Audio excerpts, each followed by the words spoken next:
విజయనగరంలో జన విజ్ఞాన వేదిక ప్రభుత్వ డిగ్రీ కళాశాల అధ్యాపకులు సంయుక్తంగా కోటా జంక్షన్ వద్ద పుస్తక ఉండిని ఏర్పాటు చేశారు। ఇది స్కూల్స్ కాలేజీల్లో చదువు పూర్తి చేసిన విద్యార్థులు తమ పాత పుస్తకాలను ఉండిలో వేస్తే వాటిని అవసరమయ్యే కొత్త విద్యార్థులకు అందజేసే కార్యక్రమమని నిర్వాహకులు తెలిపారు।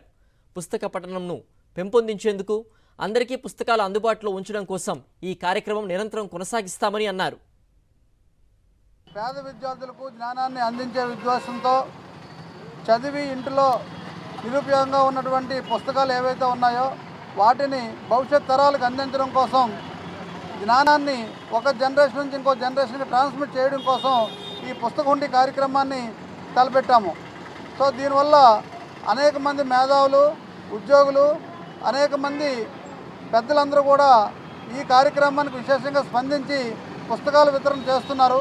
వీటిని మేము ప్రభుత్వ డిగ్రీ కళాశాలకు అదేవిధంగా స్కూల్ బుక్స్ అయితే కస్బా స్కూల్కు ఇవ్వడానికి నిర్ణయించాం।